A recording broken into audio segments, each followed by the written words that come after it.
Qual foi a forma mais rápida que você já viu alguém arruinar a própria vida? Eu não os chamaria de amigos de forma alguma, mas um conhecido e sua namorada saíram sem pagar a conta em um restaurante. O garçom os seguiu para fora e ficou na frente do carro deles para impedir que saíssem até que a polícia chegasse. Foi uma atitude estúpida por parte do garçom, com certeza, mas mesmo assim, esse conhecido atropelou o garçom e bateu em 2 ou 3 carros estacionados enquanto saía do estacionamento. Então, é isso, eles destruíram o carro deles. Vários outros carros e ambos foram acusados de múltiplos crimes graves. Ambos já tinham passagens anteriores pela polícia, acabaram fazendo acordo judicial e, pelo que me lembro, ambos foram sentenciados a aproximadamente 5 anos ou mais. Por causa de uma refeição de $40, talvez não seja 100% arruinador de vidas, mas eu diria que por causa de pouco mais de $40, foi uma atitude extremamente estúpida. Um amigo próximo do meu melhor amigo pegou o novo skate do filho dele, de 8 anos, e saiu descendo uma colina na Geórgia, bateu em uma pedra, caiu de cabeça e teve danos cerebrais permanentes. Ele viveu por anos antes de falecer misericordiosamente. Precisou ser contido o tempo todo, pois os danos o tornaram errático e violento. Usem capacete. Um cara que encontrei várias vezes dentro do nosso grupo de amigos, naquela época, se juntou ao ISIS. Todos nós ficamos chocados com essa notícia. Ninguém poderia ter previsto isso. Ele literalmente se explodiu 2 ou 3 meses depois, mas não causou vítimas, pois foi morto pelos militares da coalizão.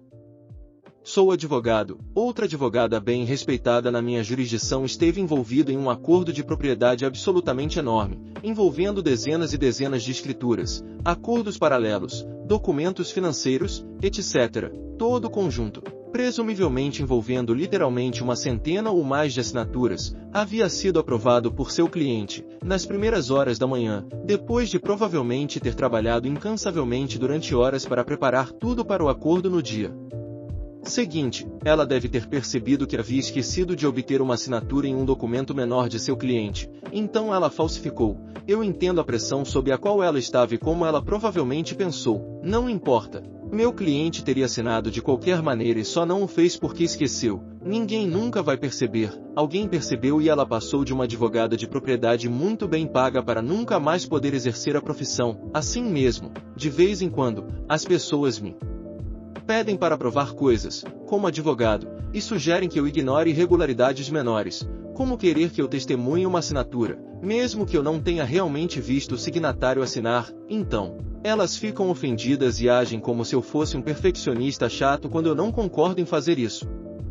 Vi um cara apostar $30 mil em uma única noite e depois chorar por perder suas economias de vida. A segurança teve que intervir e escoltá-lo para fora porque ele começou a ficar irritado com os croupiers, pois tudo que eles podiam oferecer era estadias gratuitas no hotel por jogar tanto, mas ele queria créditos gratuitos para jogar nas mesas caça-níqueis, e eles se recusaram a fornecer.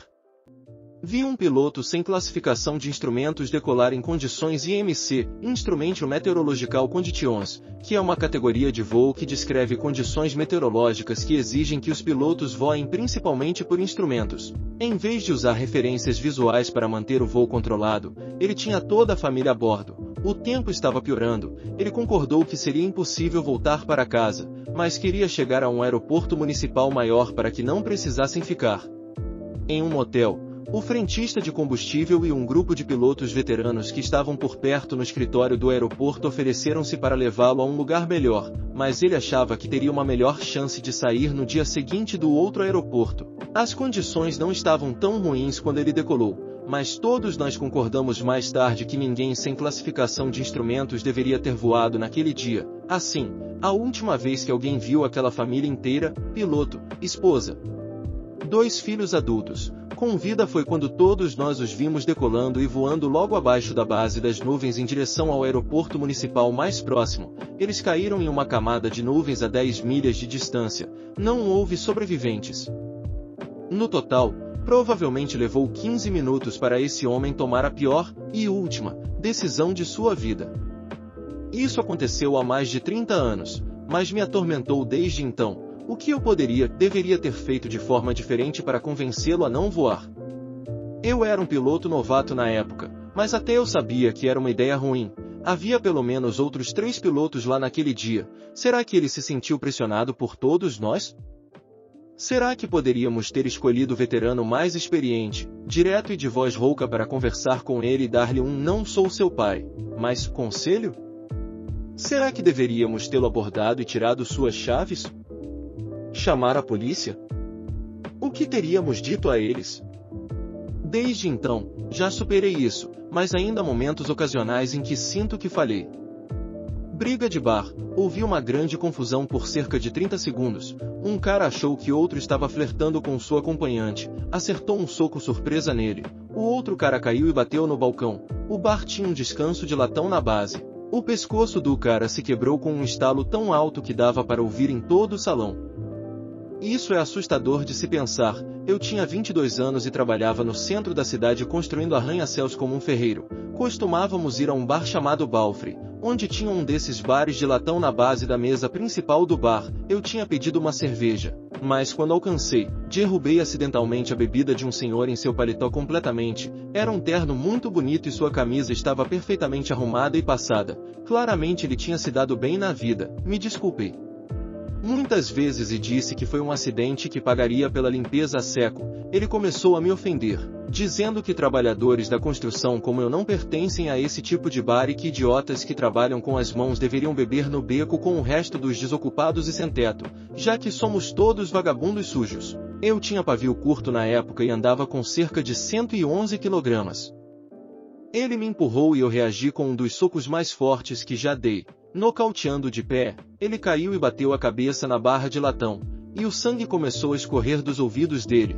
O bartender me disse para sair e não voltar por alguns dias. Quando eu voltei, ela me contou que o cara estava em péssimo estado, com uma concussão e a bochecha quebrada, mas acabou ficando bem quando os paramédicos foram embora. Sou muito sortudo que isso não tenha arruinado minha vida por causa do meu pavio curto.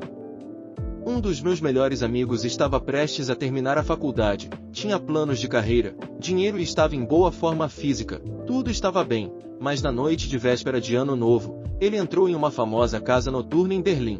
Comprou algumas drogas e depois pulou do 7º andar, ou ele comprou algo com o qual não estava familiarizado ou as drogas foram adulteradas com algo mais forte. De qualquer forma, as câmeras de segurança o mostram vagando sem rumo pelos andares de seu prédio de 20 andares e suponho que ele tenha ficado paranoico e queria sair, então pulou. Aparentemente, ele não morreu instantaneamente, mas sangrou lentamente durante os próximos 30 minutos. No entanto, como isso aconteceu logo após a meia-noite, ninguém percebeu devido a todo o barulho e fogos de artifício. Encontraram o corpo dele por volta das 4 da manhã e consideraram como suicídio. Não use drogas, não vale a pena. Minha prima, 18 anos, terminou o último ano do ensino médio antecipadamente, então ela basicamente estava apenas esperando por maio para a formatura e receber seu diploma. Ela trabalhava em um restaurante próximo a um lago e começou a se envolver com mais companhias. Nessa época, ela estava fumando muita maconha e bebendo, além de ser imprudente o tempo todo. Ela era minha melhor amiga. Então ela me mandava mensagens para contar sobre tudo o que fazia. Basicamente, uma noite, ela me mandou uma mensagem dizendo que tinha experimentado metanfetamina e que foi a melhor sensação de sua vida, mas que nunca faria de novo. Exatamente um mês após aquela mensagem, ela sofreu uma overdose e morreu. Eles colocaram o retrato dela no lugar onde ela se sentaria na formatura e o pai dela foi lá para receber o diploma em seu lugar. Uso de metanfetamina. Vi tantas pessoas e amigos caírem no abismo ao só experimentarem. E depois de 20 anos, ainda não conseguiram sair do incêndio que eles mesmos criaram em suas vidas. Metanfetamina é uma porcaria terrível. Um conhecido, ele tinha um bom emprego, uma caminhonete bonita, uma hipoteca em uma casa agradável, poucas dívidas e estava em um relacionamento com alguém que era areia demais pro caminhão dele. Antes de eu conhecê-lo, ele havia sido preso por dirigir sob efeito de álcool, mas seu advogado conseguiu um acordo para reduzir a acusação para um delito menor, um golpe de sorte real. Tudo o que ele precisava fazer era manter o rumo. Ele poderia ter voltado para casa a pé naquela noite, era menos de 2 milhas, mas ele estava muito orgulhoso para deixar a caminhonete no bar. Então, em vez disso, acabou colidindo com um poste de energia. Ninguém ficou ferido, incluindo ele. O juiz que recebeu seu caso ficou furioso ao saber que o delito anterior tinha sido reduzido. O juiz rejeitou um acordo e prometeu ser rigoroso. Ele foi para a prisão. Depois de um ano de prisão domiciliar, seu trabalho exigia carteira de motorista. E ele perdeu essa licença. Não sei em que ponto de sua prisão domiciliar ele poderia ter começado a trabalhar, mas ele se recusou a fazê-lo. Seu antigo empregador lhe ofereceu um trabalho que não envolvia dirigir, com menos dinheiro, mas ainda bom dinheiro. Ele recusou porque achou que era abaixo dele. Ele disse a mesma coisa para 2 empregos que sua namorada conseguiu para ele. Mesmo depois da prisão domiciliar, ele se recusou a trabalhar. Ele disse que não queria. Aparentemente, gritar com a namorada para pagar a hipoteca era melhor do que trabalhar. Ela finalmente teve coragem de ir embora. Seus pais o encontraram morto. Ninguém jamais saberá se ele tinha a intenção de se matar bebendo ou se foi apenas um acidente. Os pais culpavam a namorada. Aparentemente, o mundo ainda seria agraciado com a presença dele se ela tivesse ficado para ser agredida e insultada. Por favor, não dirija bêbado. Nunca, nem mesmo um pouco. Se você não tem certeza, simplesmente não faça. E se você suspeita que tem a doença da dependência, procure ajuda. Não me importo muito que essa pessoa tenha morrido, mas ele atingiu muitos ramos inocentes no caminho para baixo, muito sofrimento sem motivo. Eu tinha um amigo que tinha uma carreira promissora, ficou irritado e entrou em uma raiva extrema no trânsito por causa de uma mulher que esqueceu de ligar a seta e ele bateu levemente na traseira dela na estrada, fazendo com que ela perdesse o controle do veículo, capotasse e matasse a motorista e suas 2 filhas. Estranhamente, tudo foi gravado pela câmera do painel do carro dele e também por um caminhoneiro que estava atrás dele com sua própria câmera. Agora ele está cumprindo mais de 40 anos de prisão. Um amigo meu estava andando de moto sem capacete, tinha o capacete, mas não se incomodou em usá-lo. Era tarde da noite, estávamos fazendo uma festa na minha casa e ele estava vindo se juntar a nós. Tinha chovido antes, então as estradas estavam molhadas. Infelizmente a moto derrapou e ele caiu, batendo a cabeça na guia da calçada. Algumas pessoas que passavam ligaram para a ambulância. Soubemos disso de manhã cedo através dos pais dele. O trauma na cabeça o colocou em coma. Ele nunca se recuperou, ficou em coma por alguns meses e depois, tristemente, faleceu. Ele era um cara tranquilo, se ao menos tivesse usado o capacete enquanto dirigia. Descanse em paz, D. Minha irmã começou a usar metanfetamina e heroína. Ela foi de super inteligente para completamente sem noção. Aos 19 anos, ela já era uma criminosa. Ninguém na família quer mais ajudá-la, porque cada vez que tentávamos, seja enviando-a para a reabilitação ou tentando ajudá-la a ficar sóbria, ela simplesmente voltava para as drogas. Ela deveria ter ido para a faculdade, mas agora, aos 22 anos, fica na casa de diferentes pessoas e implora por dinheiro. Ela cortou completamente o contato comigo e com todos os outros, porque acredita que tentarmos ajudá-la é apenas inveja e que não queremos que ela seja feliz na vida. Tenho um amigo que tinha um problema com bebidas e se envolveu em uma discussão com um funcionário de um posto de gasolina enquanto estava bêbado. O funcionário tentou impedir que ele saísse com o carro, colocando-se na frente dele, mas meu amigo o atropelou e o matou. Esposa, carreira, liberdade, tudo perdido. E você, o que acha? Deixe sua opinião nos comentários. Não se esqueça de deixar seu like e se inscrever para receber os próximos vídeos. Até a próxima!